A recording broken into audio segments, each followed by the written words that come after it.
Hello everyone, आपके लिए एक और बम्पर भर्तियों का अपडेट आ गया है। मध्य प्रदेश पुलिस विभाग ने एएसआई और हेड कांस्टेबल कंप्यूटर ऑपरेटर के डायरेक्ट भर्तियों के रिक्रूटमेंट चालू कर दिए हैं। उनकी ऑफिशियल वेबसाइट पर उसकी जानकारी दी गई है। उसी के बारे में इस वीडियो में चर्चा करने वाला हूं। तो चैनल पर नए हो तो चैनल को सब्सक्राइब करना है, वीडियो को लाइक करना नहीं भूलना। जैसा कि आप देख रहे हो स्क्रीन पर, ये व्यापम की ऑफिशियल वेबसाइट है। यहाँ नोटिफिकेशन दिया हुआ है एएसआई एंड हेड कांस्टेबल का। उसी के बारे में मैं आपको पूरी विस्तार से इस वीडियो में जानकारी देने वाला हूं। तो हमने इसकी ऑफिशियल वेबसाइट से इसकी पीडीएफ डाउनलोड कर ली है।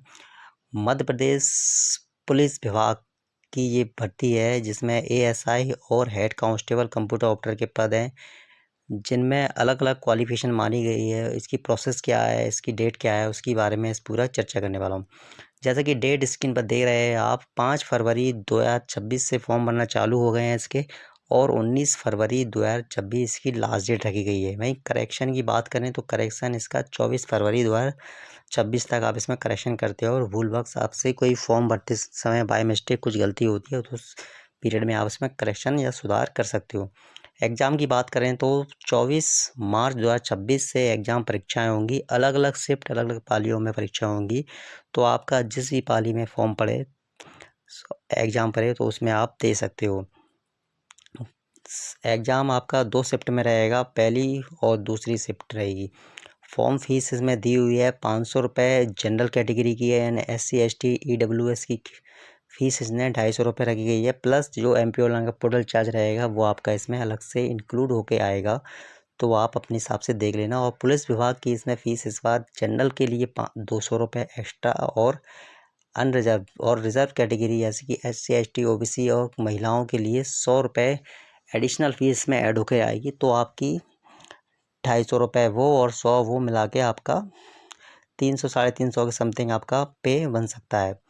भर्ती की बात करें तो सहायक उपनिरीक्षक यानी कि ASI कंप्यूटर ऑपरेटर पोस्ट दी हुई है। पोस्ट काफ़ी कम है, लेकिन आप अगर स्टडी सही है, आप तैयारी कर रहे हो, तो आप इस पद को भी निकाल सकते हो।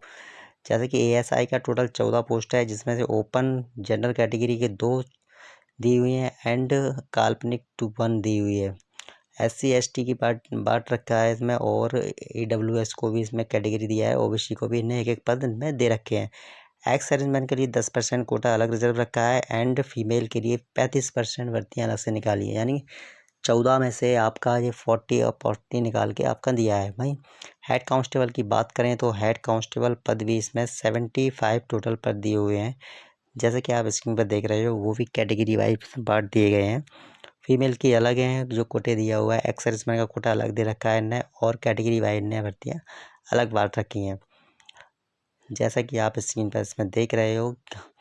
भाई मैं बात करूं तो उपयोग वर्ग को 5% की अतिरिक्त छूट दी जाएगी।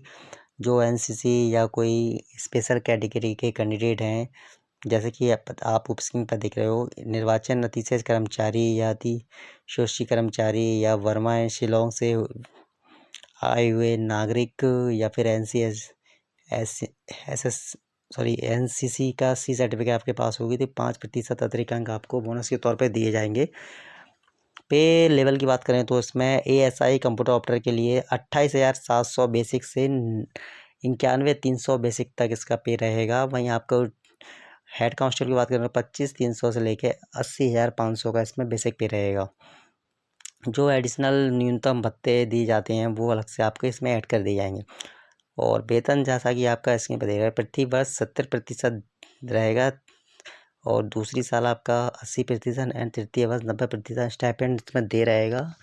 और आपका जो भी स्पेशल भत्ते अलाउंसेस दिए जाते हैं वो इसमें ऐड होकर आपको दिए जाएंगे। तो सैलरी जैसे कि 3 साल में MP गवर्नमेंट दे रही है, उसी के अकॉर्डिंग इसमें सैलरी दी जाएगी आपकी। पहले 70, फिर 80, फिर 90% इसमें दिया जाएगा। विज्ञप्ति पदों की संख्या में परिवर्तन कम ज़्यादा कर सकते हैं, पद बढ़ भी सकते हैं और कम भी हो सकते हैं। ये गाइडलाइन में साफ साफ दे रखा है। तो आप कम पद हैं इसलिए फॉर्म ना डालो, ये सोचना भी नहीं, क्योंकि आप फॉर्म अभी डालना, पद इसमें और भी ऐड बाई चांस गवर्नमेंट कर सकती है। अगर डिपार्टमेंट में भर्तियाँ खाली होती हैं तो उसमें पद और भी ऐड किए जा सकते हैं। अभ्यर्थी को आवेदन पत्र जमा करने के चरण में अपनी प्राथमिकता निम्न वर्ग के लिए दे सकते हैं। मेरिट के आधार पर आपका सिलेक्शन होगा। अगर आप दोनों पदों के लिए एलिजिबल हो तो उसमें दोनों पद आप डाल सकते हो, ASI computer operator and head constable computer operator भी। तो बाद में आपको वरीयता के आधार पर जो भी मेरिट में नाम आएगा उसके आधार पर कोई एक पद दिया जाएगा। वहीं ऐसे अभ्यर्थी जो मध्य प्रदेश के स्थायी निवासी नहीं है उन्हें सिर्फ जनरल कैटेगरी में काउंट किया जाएगा। जैसे कि स्क्रीन पर दे रहा है, अनारक्षण ओपन कैटेगरी से ही उनको काउंट किया जाएगा, जो कि मध्य प्रदेश के मूलवासी यानी अदर स्टेट कैंडिडेट के लिए ओपन कोटा इन्हें रखा गया है।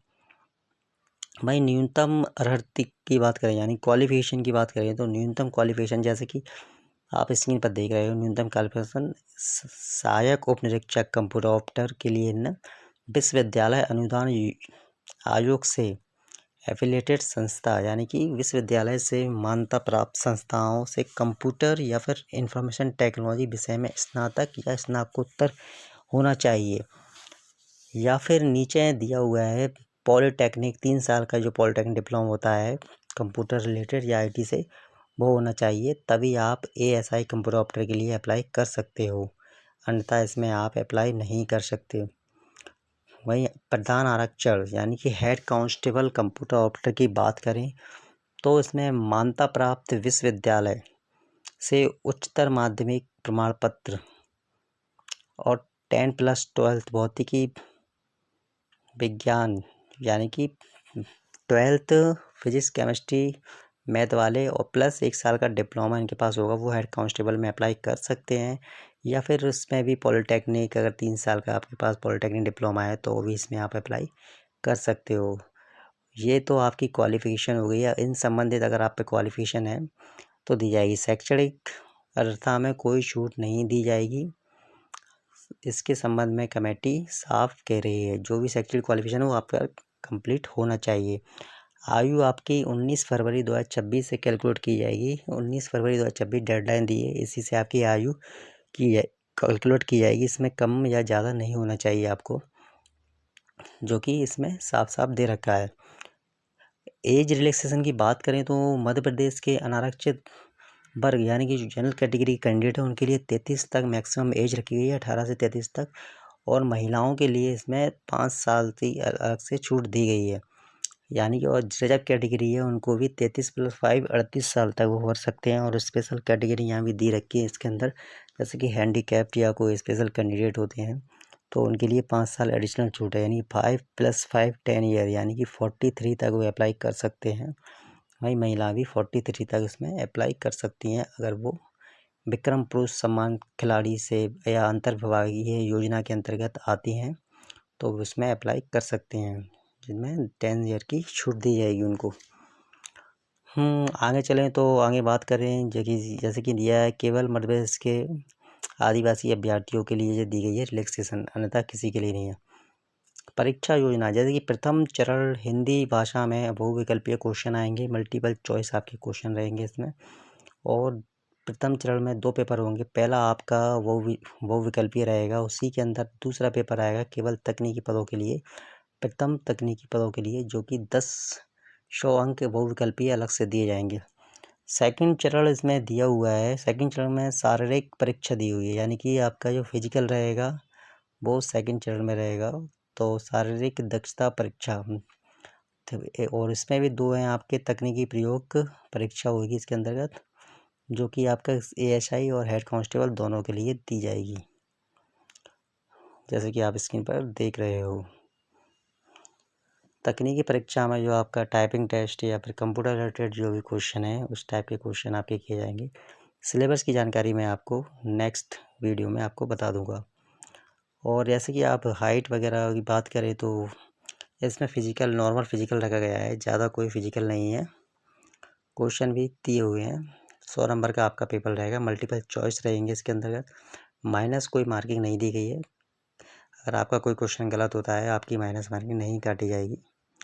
40 अंक का आपका सामान्य ज्ञान रहेगा, 30 अंक की आपकी रीजनिंग रहेगी एंड 30 अंक आपका विज्ञान सरल अंक रहेगा, GS रहेगी आपकी नॉर्मल साइंस के साथ।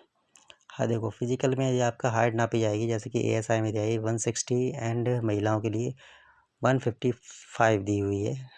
हाइट वेट चेस्ट का कोई इसमें प्रावधान नहीं दिया गया है, तो आप फिक्र ना करें। वीडियो अगर अच्छा लगा हो और संबंधित कोई मन में डाउट वगैरह हो तो कमेंट बॉक्स में कमेंट कर सकते हैं मुझे। नेक्स्ट वीडियो में इसी के सिलेबस को बताऊंगा पूरी। तो वीडियो देखने के लिए धन्यवाद एंड चैनल को सब्सक्राइब